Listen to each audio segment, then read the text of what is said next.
Bonjour, dans cette vidéo, on va voir comment configurer le mappage dynamique, c'est-à-dire la NAT dynamique et aussi le PAT ou la surcharge NAT. Voici le schéma qu'on va utiliser pour la configuration de la NAT dynamique et puis après pour la PAT. Avant tout, on va passer pour voir un petit peu de théorie, c'est-à-dire voilà, on va voir, nous avons déjà vu pour la dernière vidéo, nous avons vu qu'est-ce que la translation d'adresse IPv4 NAT, c'est-à-dire c'est quoi la NAT? C'est la translation ou la traduction des adresses réseau, bien sûr du privé en public, parce que normalement les réseaux privés, plutôt les adresses privées, ils ne peuvent pas être routables, ne peuvent pas être routés. Et c'est pour ça qu'on va les mapper avec des adresses publiques. Donc, nous avons déjà vu qu'il y a trois classes. Pour les trois classes, dans chaque classe, il y a une adresse, ou plutôt une plage d'adresse privée, qu'on ne peut pas faire router à l'extérieur. Donc, par exemple, pour la classe A, c'est 10.0.0.0/8. Pour la classe B, 172.16.0.0/12. Et pour la classe C, 192.168.0.0/16. Ça, on l'a déjà vu dans la dernière vidéo concernant la NAT statique. Et nous avons vu aussi qu'il existe trois types de NAT. La NAT statique, la NAT dynamique et la PAT. Donc, la NAT statique, c'est déjà configuré dans la vidéo précédente. Et on va voir aujourd'hui comment configurer la NAT dynamique et le PAT. La PAT. NAT statique, NAT statique, nous avons dit que pour la NAT statique, c'est de mapper une seule adresse privée avec une seule adresse publique. Ce qui va c'est-à-dire nous causer des problèmes parce qu'on ne peut pas avoir plusieurs adresses publiques pour remplacer ou pour mapper les adresses internes privées. C'est pour cela qu'on est passé à la NAT dynamique. Alors, pour la NAT dynamique, qu'est-ce qu'on utilise? La NAT dynamique permet le mappage automatique d'un ensemble d'adresses IP locales internes, c'est-à-dire des adresses privées, par un ensemble d'adresses globales internes, toujours, mais ce sont des adresses, bien sûr, publiques. Il faut donc configurer une plage ou un pool d'adresses publiques sur le routeur. On va prendre le schéma suivant. C'est le même schéma qu'on va configurer. Bon, déjà, nous avons ici plutôt un réseau privé où il y a l'adresse 192.168.1.0/24. C'est une adresse privée. Nous avons ici un routeur et pour faire communiquer ce sous-réseau avec les serveurs ici qui sont, c'est-à-dire au-delà du file. Ici, on va considérer que ce routeur est le file, d'accord, qu'on va nommer SP1. Alors, ces adresses ne peuvent pas sortir du routeur R1. C'est pour ça qu'ils vont être traduites ou mappées par des adresses publiques. Ce sont des adresses, ici, ce sont des adresses globales internes. Et ici, ce sont des adresses locales internes. C'est-à-dire le réseau privé, ce sont les adresses locales internes. Par contre, pour les serveurs qui sont de l'autre côté, ce sont les adresses locales externes. Alors, pour mapper, c'est-à-dire le réseau à l'intérieur, c'est-à-dire les adresses du sous-réseau 192.168.1.0, on peut avoir plusieurs sous-réseaux ici. On va utiliser une plage d'adresses de ce réseau, c'est-à-dire de 200.200.200.0, c'est-à-dire ces adresses publiques pour mapper ces adresses internes. Voici donc un tableau, on va présenter le mappage des adresses. Bon, pour l'adresse par exemple 192.168, c'est pour le PC1, 192.168.1.10, cette adresse elle va être mappée ou plutôt remplacée par l'adresse publique 200.200.200.2. Pour l'adresse suivante, c'est-à-dire pour le PC2, l'adresse du PC2, 192.168.1.11 va être mappée par 200.200.200.3. Et on va voir après qu'on pourra remplacer, c'est-à-dire que là, on va remplacer ces adresses, c'est-à-dire l'ensemble des adresses par exemple par une seule adresse ou par quelques adresses dans la PAT. Mais pour le moment, on va travailler la NAT dynamique. Pour cela, on va utiliser donc des adresses, c'est-à-dire un ensemble d'adresses. On peut même utiliser, c'est-à-dire ici, quelques adresses avec par exemple un ensemble d'adresses. Et chaque fois que ils vont prendre, c'est-à-dire chaque fois que un PC va envoyer un message, il va arriver ici, le routeur R1 il va normalement mapper l'adresse privée par l'adresse publique. Il va y avoir ici une liste d'adresses publiques qui sont en attente. Chaque fois qu'il y a un message ou un paquet qui arrive avec une adresse privée, elle va, c'est-à-dire la première adresse va prendre c'est-à-dire le message et elle va le transporter ou le transférer vers la destination. On va aller directement maintenant au schéma ou à la configuration pratique. Voilà donc le schéma qu'on va utiliser. Donc ici, j'ai déjà configuré tous les PC avec leur adresse correspondante. Voilà. Tous les PC, tous les serveurs aussi. Okay. Ainsi que le routeur. Je ne configure que le nom et les interfaces G00 et S000. La même chose pour le routeur SP1, c'est-à-dire du PHY. Nous avons ici bien sûr, trois liaisons. Deux liaisons Ethernet et une liaison Serial. Voilà, ils sont déjà configurés. C'est tout ce que j'ai fait pour le moment. Maintenant, bien sûr, ici avec les passerelles, tous les PC avec leurs passerelles et tout. Donc, on va essayer voir est-ce que ça marche entre les sous-réseaux. Par exemple, voilà, donc ça marche ici, c'est successful, c'est-à-dire ça ping entre les deux PC. La même chose de ce côté-là. Voilà, ça marche. Très bien.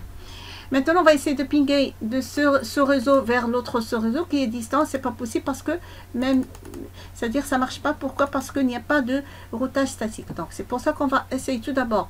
On va configurer le routage statique sur les deux routeurs pour que tous les sous-réseaux puissent communiquer. Donc, tout d'abord, sur le routeur R1, on va utiliser la route par défaut vers tous les autres sous-réseaux, ici, qui sont connectés au PHY, parce qu'il y a plusieurs, c'est pas possible de les configurer toutes en même temps avec le routage statique. Donc, on va passer au mode de configuration globale, conf-t, IP route. La route par défaut, c'est 0.0.0.0. Sans masque, c'est 0.0.0.0. 4 x 0, 4 x 0. Puis, quelle est la passerelle par laquelle on doit passer pour aller au PHY? C'est celle-là, c'est l'adresse de ce point, c'est 200.200.200.1. Voilà. Donc là, maintenant, normalement, ce routeur est déjà configuré avec c'est-à-dire pour passer à tous les sous-réseaux qui sont connectés au routeur PHY par l'intermédiaire de la route statique par défaut. Par la route par défaut vers tous les sous-réseaux. Maintenant, on va aller passer au routeur R du PHY pour configurer la route. Alors, IP route, la route statique vers ce sous-réseau qui est 192.68.1.0. Le masque 255.255.255.0. Par quelle passerelle? Bien sûr, c'est celle-là, c'est cette adresse-là, c'est-à-dire 200.200.200.2. Voilà. Donc maintenant, le routage statique est établi, c'est-à-dire, normalement, ça doit marcher. On va essayer, on va pinguer, on va envoyer un paquet de PC1. Normalement, il faut attendre un petit peu, mais bon. Voilà, ça marche. La même chose ici. Par exemple, de celui-là vers celui-là. Ça marche. Et aussi, de ce PC2 vers le serveur SRV2, ça marche. Donc, voici le routage statique, c'est OK, c'est clair. Bien. On va maintenant bloquer. Parce que pour pouvoir savoir est-ce que les routes, c'est-à-dire les adresses, pour bloquer pour réaliser le mappage dynamique, c'est-à-dire la NAT dynamique, on va faire mapper les adresses privées par des adresses publiques. Et pour voir le résultat, on va créer une ACL ici pour bloquer les adresses, par exemple l'adresse de ce PC. L'adresse de ce PC pour qu'il ne puisse pas, c'est-à-dire sortir.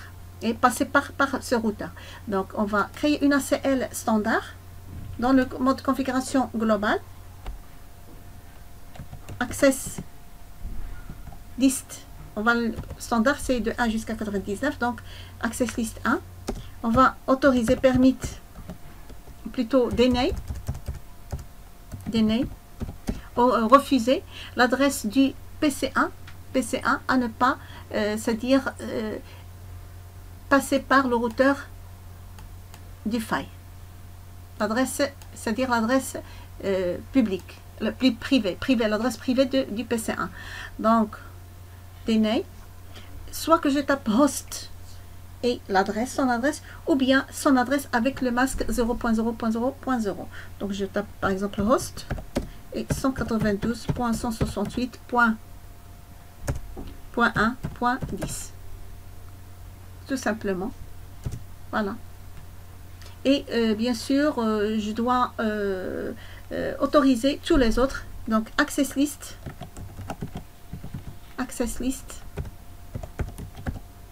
permit any, c'est-à-dire autoriser tous les autres machines ou tous les autres numéros, bien sûr, j'ai oublié le numéro 1, voilà, et voilà, ça marche. Donc voilà, access list 1, permit any, c'est-à-dire autoriser tous les autres sous-réseaux à passer, ou toutes les autres machines à passer par le SP1. Maintenant, il faudra appliquer bien sûr cette ACL ici en entrée et ici en sortie vers les deux autres. Donc, on va passer à l'interface serial S001,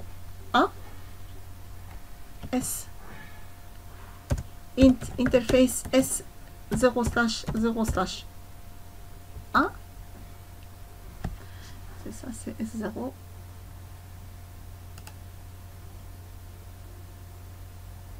Oui, c'est S0. Entrée. Et ici maintenant, IP access list, access group, IP access group 1, que le numéro, son numéro est soit en in ou en out. Bien sûr en in, c'est-à-dire il ne doit pas entrer ou entrer ici, en entrée ici, en in. Ok, exit.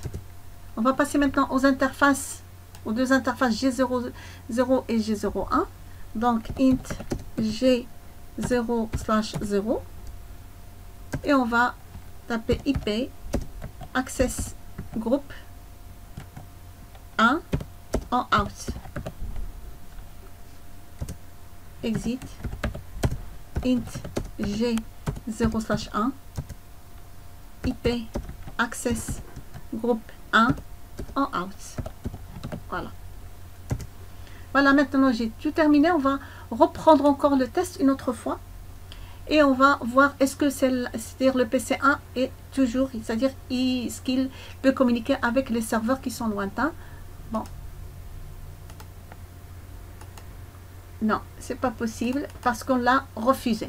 Par contre, pour le PC2, si, on va supprimer. Bon, pour le PC2, ça doit marcher, c'est-à-dire ça doit rester.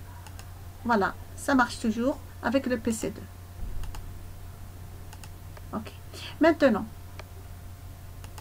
on va passer à la traduction NAT dynamique, c'est-à-dire on va configurer maintenant le routeur R1 à faire le mappage des adresses IP privées par les adresses IP publiques, c'est-à-dire les adresses locales, les adresses IP locales internes avec les adresses IP globales internes.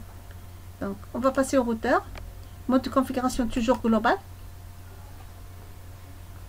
Et on va créer un pool d'adresses, c'est-à-dire une plage d'adresses, bien sûr, des adresses publiques qui vont prendre la relève, c'est-à-dire qui vont mapper les adresses privées.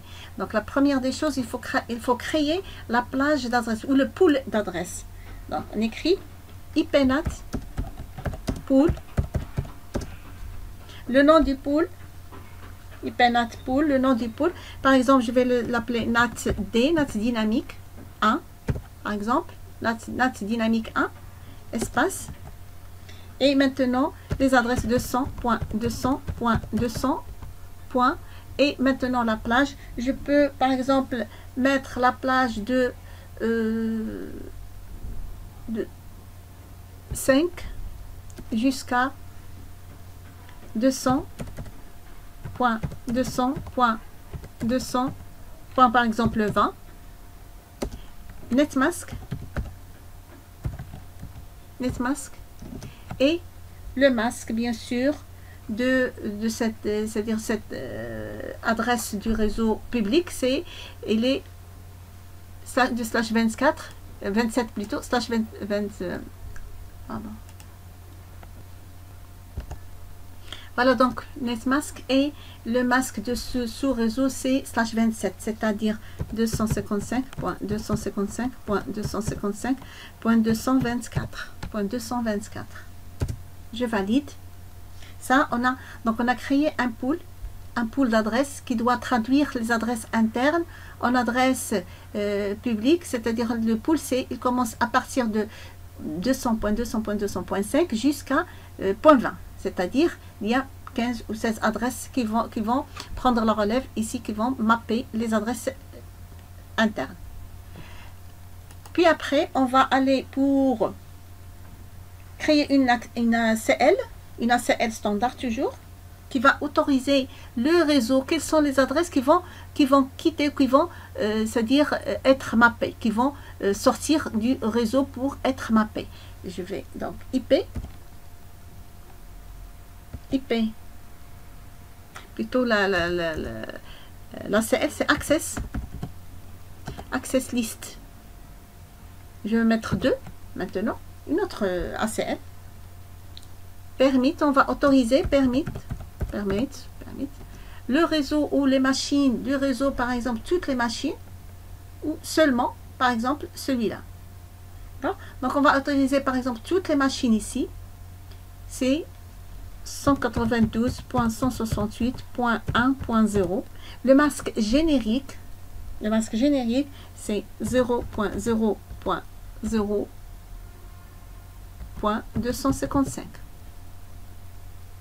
Voilà, nous avons ici autorisé tout le réseau, toutes les machines du réseau 192.168.1, d'accord, voilà, avec 255 ici, à, bien sûr, qui vont être mappées avec les adresses publiques.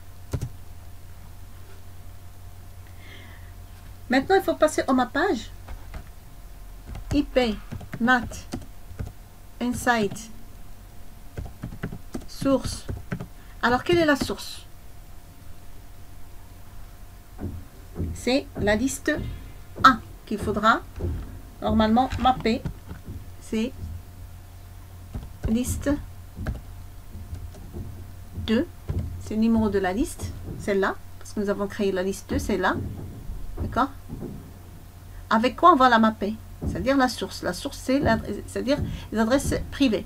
On va la mapper avec, bien sûr, avec les adresses publiques, c'est-à-dire avec le pool, avec la plage que nous avons déjà créée. Donc, avec espace, pool, et le nom du pool. On l'a appelé NAT-D1. Voilà, NAT-D1. Il faut passer maintenant aux interfaces pour activer c'est-à-dire l'entrée des adresses privées ici et là en sortie, c'est-à-dire sur l'interface S000 en sortie.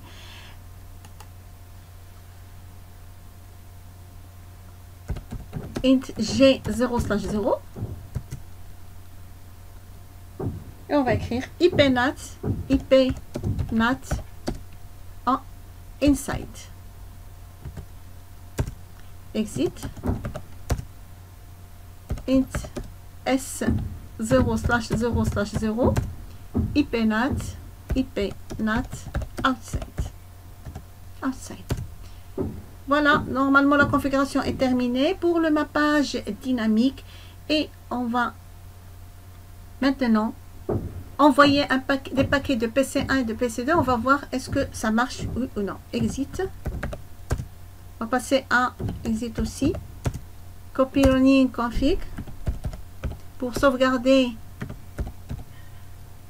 la configuration du fichier en cours vers le fichier initial. Voilà. La même chose ici. On va passer pour configurer, plutôt pour sauvegarder. Exit. Copie. Avec Start. Voilà.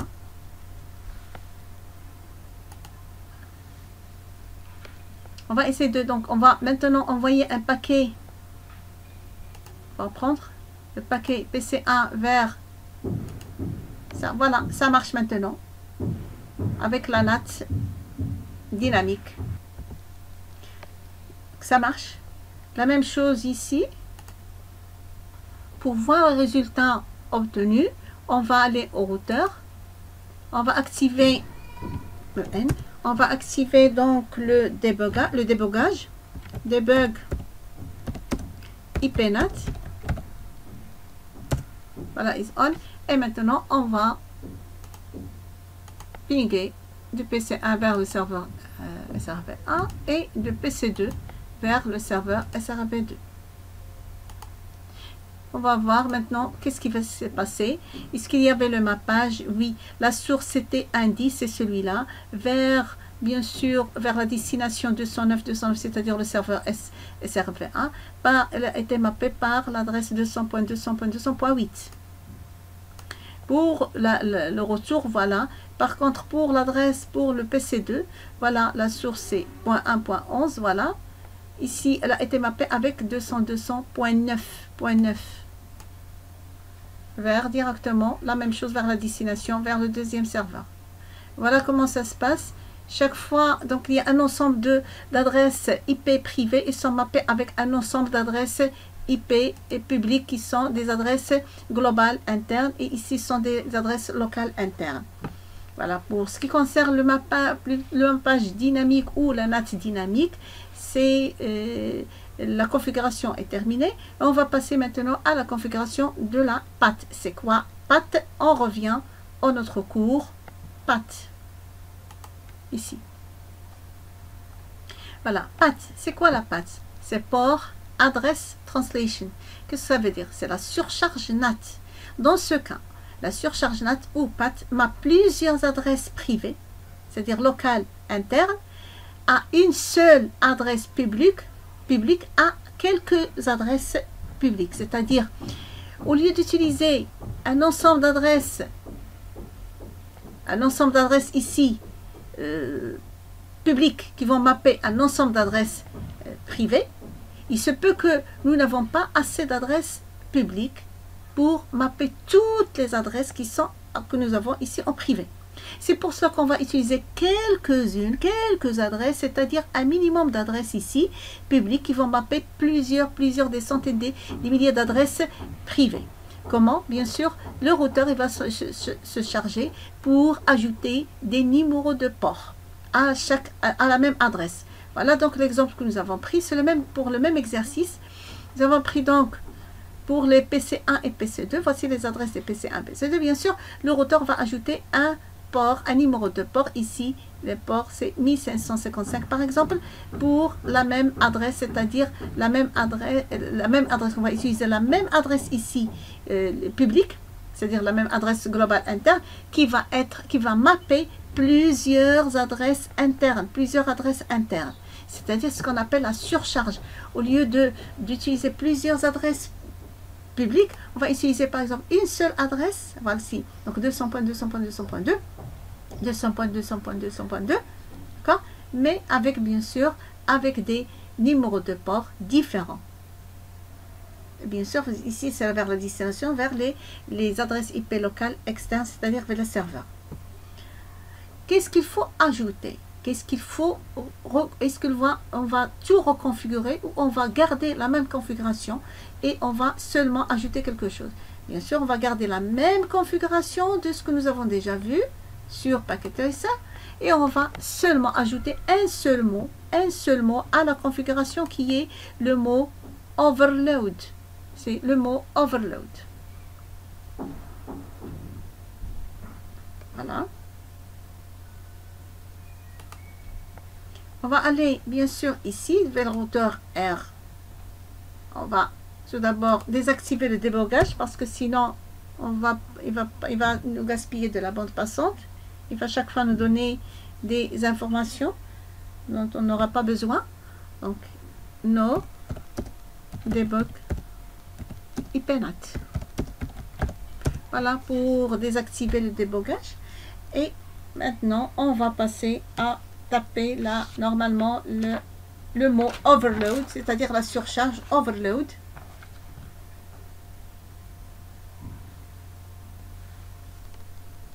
Configuration terminale. Et on va reprendre la IP, la ligne IPNAT inside source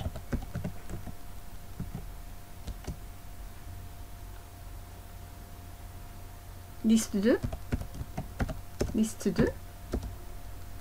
avec le pool qui s'appelle NAT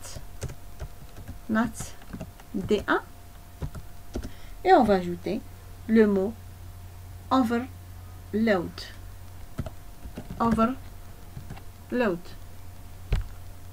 Voilà, c'est tout ce qu'il faut ajouter pour le mappage, c'est-à-dire de la surcharge, c'est-à-dire le mappage avec des numéros de port, Voilà.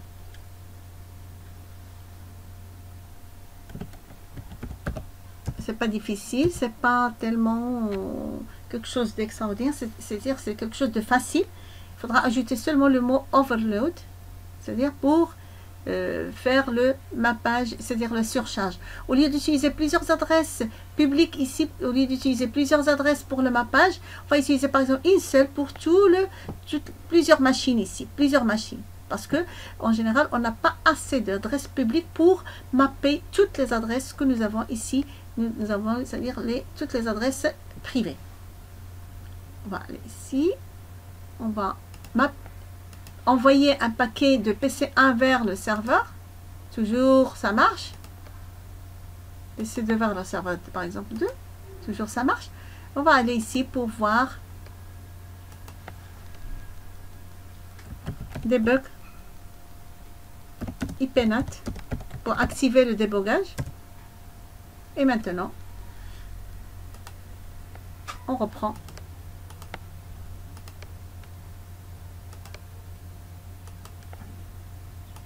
Voilà.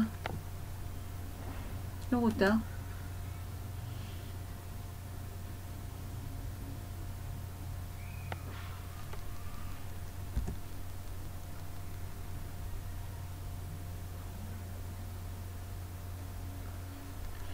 Remarquez ici que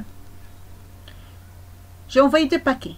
Un du PC1 vers serveur SRV1 et un autre de PC2 vers SRV2. Vous pouvez remarquer que le premier paquet est arrivé au routeur R1. Voilà, l'adresse qu'il a pris, c'est 200.200.200.9. OK. Le deuxième, qui est parti de PC2, c'est-à-dire l'adresse .11, a pris la même a pris la même adresse, est parti avec la même, a été mappé avec la même adresse. OK? Donc, c'est-à-dire la même adresse à utiliser pour les deux paquets en même temps. Donc, remarquez ici que normalement les